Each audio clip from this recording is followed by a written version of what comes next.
Hello, bachcho. Good morning. Welcome back to Standard 9th. Today we are beginning with the new chapter, that is chapter number 15, probability. तो बच्चों आज हम दूसरा chapter शुरू करने जा रहे हैं, probability. बच्चों ये चैप्टर मैंने इसलिए लिया है कि अकॉर्डिंग टू द कोर्स जिस तरह से गवर्नमेंट की एग्जाम्स वगैरह आ रही है, तो उसमें सबसे पहले पहला चैप्टर और फिर आखिरी चैप्टर, ये सिस्टम है, इसलिए मैंने प्रोबेबिलिटी चैप्टर लिया। तो बच्चों आइए हम प्रोबेबिलिटी के बारे में, ये इंट्रोडक्शन पार्ट है, उसका आज वीडियो भेज रहा हूं। अगर आप इंट्रोडक्शन पार्ट को अच्छी तरह से समझते हो तो फिर आप प्रोबेबिलिटी को बहुत अच्छी तरह से और उसके सॉल्व्स बहुत अच्छी तरह से सॉल्व कर पाओगे। बहुत ही इजी चैप्टर है, स्कोरिंग चैप्टर है और उसमें ज्यादातर कुछ है ही नहीं, एक सिंगल फॉर्मूला ही है जिसका आपको पूरे चैप्टर में यूज करना है। तो आइए हम उसका इंट्रोडक्शन पार्ट में आपको समझाता हूँ। सबसे पहले तो मैं बताता हूँ कि प्रोबेबिलिटी मतलब क्या।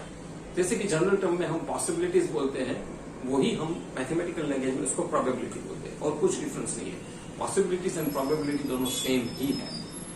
तो यहां पे मैं प्रोबेबिलिटी का पहले और समझाऊं कि मानो कि कोई फ्यूचर में होने वाली कोई घटना होने की संभावना होती है, शक्यता होती है। जैसे कि आसमान में काले काले बादल आ गए तो बारिश होने की शक्यता है, हम ऐसे बोलेंगे अगर नॉर्मल लैंग्वेज बोलेंगे तो।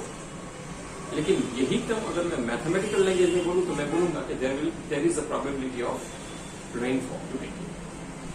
और जब कितनी प्रोबेबिलिटी है, कितने परसेंट प्रोबेबिलिटी है, क्या प्रोबेबिलिटी है, उसको जब मैं न्यूमेरिकली रिप्रेजेंट करता हूं, प्रोबेबिलिटी हमेशा न्यूमेरिकल वे पे प्रेजेंट की जाती है, इसलिए वो मैथमेटिकल है। तो कोई भी चीज की पॉसिबिलिटी जब मैं न्यूमेरिकली प्रेजेंट करता हूं, दैट इज कॉल्ड प्रोबेबिलिटी, बस और कुछ नहीं है। मैंने कहा कि बारिश होने की संभावना 0.23% है या 0.05%, इतना परसेंट है, बस वही। तो कोई भी चीज हम जब शक्यता को जब मैं न्यूमेरिकली प्रेजेंट करता हूं, दैट मीन्स के पॉसिबिलिटीज को मैं जब न्यूमेरिकली प्रेजेंट करता हूं, दैट बिकम्स प्रोबेबिलिटी, बस और कुछ नहीं। आइए इससे रिलेटेड कुछ टर्म्स है। An operation which can produce some well defined outcome is called experiment. जैसे कि हम लोग बहुत सारी चीजें का एक्सपेरिमेंट करते रहते हैं कि अगर मैं ऐसा करूंगा तो ये हो सकता है, ऐसा करूंगा तो ये होगा, ये सब एक्सपेरिमेंट है। तो हम कभी कभी क्या कोई चीज को ट्राई करते रहते हैं कि देखते हैं चलो कि अगर मैंने इसको इस तरह से किया, ट्राई किया तो ये ऐसा बना, इस तरह से ट्राई किया तो ऐसा बना। एज फॉर एग्जाम्पल हम लोग कोई एक्सपेरिमेंट को लेकर जैसे कि मानो कि आपको कोई चीज बनानी है, आपको पता नहीं है कि ये किस तरह से बनेगी। जैसे कि मैं कोई कुकिंग के बारे में बात करूं, आपने कभी कोई चीज बनाई नहीं थी तो आपको लगा कि मैं नमक इतना डालूंगा, चीनी इतनी डालूंगा, दूसरे स्पाइसेस इतना डालूंगा तो ये इतना टेस्टी होगा, राइट। तो हम एक्सपेरिमेंट करते रहते हैं। तो वो एक्सपेरिमेंट से हमें जो टेस्ट चाहिए था वो नहीं मिला। फिर से आपने एक एक्सपेरिमेंट किया जिसमें आपने नमक को थोड़ा कम कर दिया, चीनी को बढ़ाया, दूसरे स्पाइसेस को कम किया, फिर आपने टेस्ट किया तो भी वो नहीं मिला।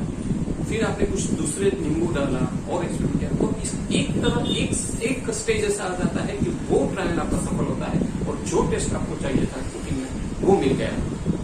तो उसको हम कहते हैं experiment, right. Now experiment of both outcomes are known, but exact outcome cannot be predicted. is called random experiment. जैसे कि हमें पता है कि मैं ये स्पाइसेस डालूंगा कोई आइटम बनाने के लिए तो कुछ खट्टा बनेगा, मीठा बनेगा, वो तो पता है। लेकिन एग्जैक्ट कौन सा टेस्ट होगा, कैसा टेस्ट रहेगा, सबको पसंद आएगा कि नहीं, वो नहीं पता। तो हम जो उसके रिलेटेड एक्सपेरिमेंट करते रहते हैं उसको मैथमेटिकल टर्म्स में रैंडम एक्सपेरिमेंट कहते हैं। Performing random experiment is called trial.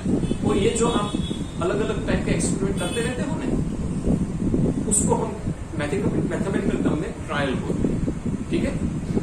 अब an experiment PE of an event is given by, मतलब अगर आप कोई एक्सपेरिमेंट किया और कोई इवेंट, उसको इवेंट कहते हैं।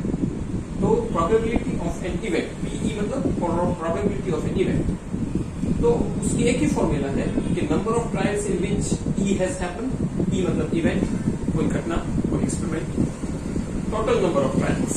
दो ही चीज है कि आपने कोई घटना के रिलेटेड कितने ट्रायल्स किए, कितने एक्सपेरिमेंट किए, तो नंबर ऑफ ट्रायल्स वो उससे डिवाइड करो टोटल नंबर ऑफ ट्रायल्स। तो अगर वो करोगे तो आपको उसकी प्रोबेबिलिटी मिल जाएगी, वो घटना होने की संभावना कितनी है वो न्यूमेरिकली मिल जाएगी।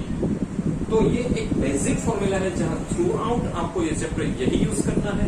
एक ही चैप्टर है, छोटा सा ही चैप्टर है और कुछ नहीं। Probability of an event is always between 0 and 1। याद रखना, आपका जो आंसर आएगा वो 0 और 1 के बीच में ही आएगा, क्योंकि किसी की प्रोबेबिलिटी इससे आगे हो ही नहीं सकती। क्योंकि कोई घटना होगी या नहीं होगी, बस दो ही चीज हो सकती है। नहीं होगी तो 0, होगी तो 1।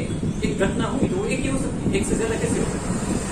काले काले बादल आसमान में आ गए तो या तो बारिश होगी या तो नहीं होगी, तो ही हो सकता है, इससे ज्यादा क्या हो सकता है, राइट? तो probability of an event should और आपका मतलब जो भी आंसर आएगा न्यूमेरिकली, जो भी आप सम सॉल्व करोगे उसका आंसर 0 और 1 के बीच में ही होगा। और probability of an impossible event is always 0। Impossible event मतलब अगर मैं कहूं कि आज सूरज ईस्ट की जगह वेस्ट में से उगेगा तो वो प्रोबेबिलिटी 0 है, असंभव है, वो हो ही नहीं सकता। Sun will always rise from the east. तो अगर मैं वेस्ट की बात करूं तो impossible. Probability of an sure event is always 1। मुझे पता है कोई श्योर इवेंट होने ही वाली है तो उसकी प्रोबेबिलिटी हमेशा 1 है। तो बच्चों ये हमारा आज इंट्रो पार्ट था। अगला वीडियो मेरा इस एक्सरसाइज है 15.1 एक्सरसाइज से आएगा, कुछ सम्स उससे रिलेटेड सॉल्व करेंगे। ये बहुत ही सिंपल चैप्टर है। इंट्रोडक्शन पार्ट को आप नोट में ले लेना अच्छी तरह से, इसको समझना, तो ये चैप्टर आपके लिए बहुत ईजी है। Thank you very much for listening.